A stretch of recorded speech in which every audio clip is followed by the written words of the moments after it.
अस्सलामुअलैकुम, hello and welcome to my channel. I hope you all are doing well. तो भाई मैं ठीक नहीं हूँ बिकॉज जो मल्डर ने किया है उसने मुझे बड़ा सदमा दिया है कि यार 367 पर इनिंग्स डिक्लेयर कर दी।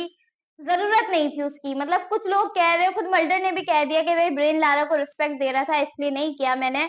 बट मेरा उस पर बड़ा डिफरेंट टेक है और वो शायद आपके ओपिनियन से भी मैच ना करे। बट मैं काफी डिफरेंट सोच रही थी और मैं उसी के बारे में सोच रही थी बिकॉज जब 350 क्रॉस किया मल्डर ने, मैं बैठ गई। मैंने कहा मैं कोई काम नहीं करूंगी, आज मैं एक रिकॉर्ड टूटता हुआ देखूंगी। बट वो मुझे मिला ही नहीं मौका। वो डिक्लेयर करके चले गए, लंच हुआ और उसके बाद डिक्लेयर कर दिया।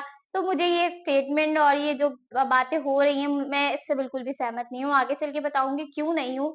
और इंग्लैंड मीडिया का रोना धोना एज यूजुअल जारी है। उनको लग रहा है कि भाई फ्लैट पिच बनाई थी, इंडिया को तो आदत है फ्लैट पिच पे खेलने की, उनके बॉलर्स को तो आता है विकेट निकालना। बेन स्टोक्स ने रोना धोना शुरू किया हुआ है, माइकल वॉन का अपना चल रहा होता है।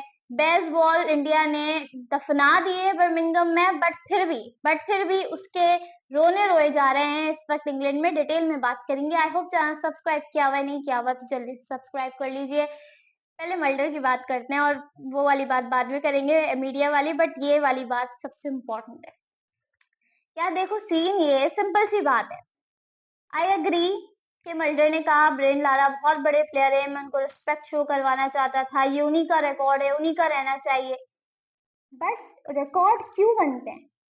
रिकॉर्ड तो बनते ही टूटने के लिए हैं। मतलब मैंने तो यही सुना है, रिकॉर्ड सिर्फ और सिर्फ बनते ही टूटने के लिए। I know Brian Lara is tremendous player, no one can match his performance. कोई उस लेवल पर नहीं जा सकता, कोई उनकी क्लास मैच नहीं कर सकता। ही वॉज अ लेजेंड, ठीक है, he is a legend. But आप ये नहीं बोल सकते यार, आप 367 बना रहे हो, 34 रन आपके रह गए हैं और आप मतलब इनिंग्स डिक्लेयर करके जा रहे हो। मतलब ये कहाँ की तुक बनती है? मुझे बिल्कुल समझ नहीं आया कि हुआ क्या। और अगर आपको ऐसा आपने सोचा ही था तो आप तो फिर 350 के बाद इनिंग्स डिक्लेयर कर देते, लंच से पहले ही आप डिक्लेयर करके चले जाते। क्योंकि लंच के बाद आके आपने क्या 10 रन और बनाए होंगे, अपनी इनिंग में 10 रन को और इजाफा किया होगा।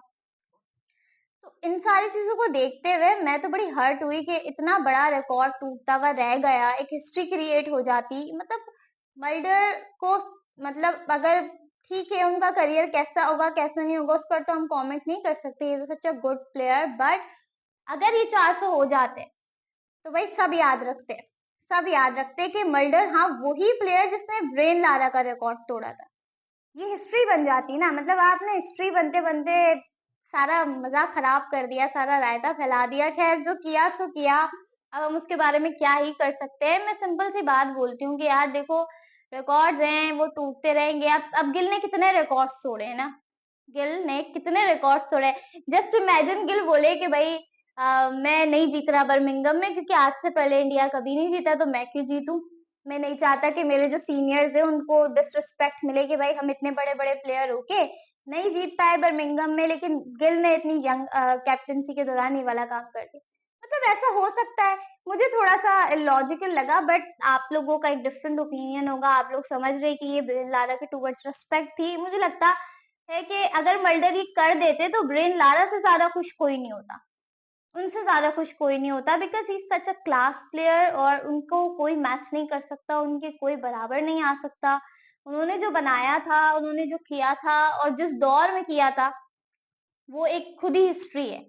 बट जो अभी होता है वो एटलीस्ट जो आपकी करंट जनरेशन है उनके पास कुछ बोलने के लिए होता है कि हाँ, हमने मल्डर का वो रिकॉर्ड टूटना देखा था जिसने 400 बनाए थे हमारे सामने। तो ये चीजें मेरे ख्याल से चलती रहती हैं। बहरहाल मल्डर की मर्जी, उनके 400 रन और उन्होंने नहीं होने दिए। खैर ये उनकी विश है। बट बहुत कमाल का खेल है। I want to appreciate him because बहुत जबरदस्त इनिंग्स खेल के गए। I know it's against Zimbabwe but it's not easy to score such big runs or to make 350 plus against any team। इतना आसान नहीं होता। विकेट कभी ना कभी आपसे चली ही जाती है और ट्रिपल सेंचुरीज तो वैसे भी बहुत कम प्लेयर्स ही करते हैं। बहरहाल बात करते हैं अब नेक्स्ट हम इंडिया वर्सेस इंग्लैंड। इंग्लैंड तो भाई आपको पता है कि बर्मिंघम में जब से हारा है इतना रोना धोना शुरू हुआ है। बेन स्टोक्स की जो स्टेटमेंट की मैं बात कर रही थी वो सेइंग के इंडिया जो है ना वो फ्लैट पिचेस पे खेलता है और वो जिस तरह की पिचेस पे खेलते हैं तो उनके बॉलर्स को आता है तरह के पिचेस पर बॉलिंग करना और विकेट निकालना।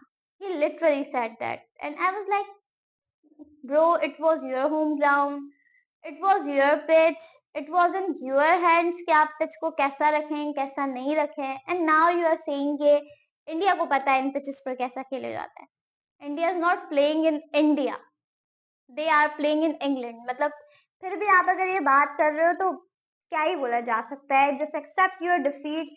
आप बोल दो कि आपके बॉलर्स आपकी कंडीशंस में, आपकी कंट्री में, आपकी अपनी बनाई पिच को नहीं समझ पाए, और वो समझ गए जो बाहर से आए थे। मतलब ये नहीं उनके समझ में आया। खैर चलता रहता है। फिर अगर बात करें माइकल वॉन की तो उनका तो आपको पता है कि उनको कभी भी टॉलरेट नहीं होता कि इंडिया जो है वो इंग्लैंड से आगे निकल जाए या फिर वो हरा दे, और वो भी इतनी बड़ी हार के। भाई आज तक कभी नहीं हारे जहां वहां हरा दिया, तो ये बहुत बड़ी बात है। इंग्लैंड मीडिया काफी ज्यादा बेसबॉल बेसबॉल का रोना धोना करता रहता है, और उस बेसबॉल को इंडिया ने अपने हाथों से दफनाया है। India was very very ahead in this game from England. अगर आप रन्स के मैार पर देख लो, बॉलिंग के मैार पर देख लो, captaincy, fielding, all things were top notch. तो कितना भी रोले, कितना भी कुछ कर ले, मैं तो कह रही हूँ अभी मजीद रोएंगे जब इंशाल्लाह इंशाल्लाह इंडिया सीरीज जीतेगा। I am hoping for the best, I am manifesting it कि भाई वो सीरीज जीत जाए और फिर इंग्लैंड को करारा जवाब मिले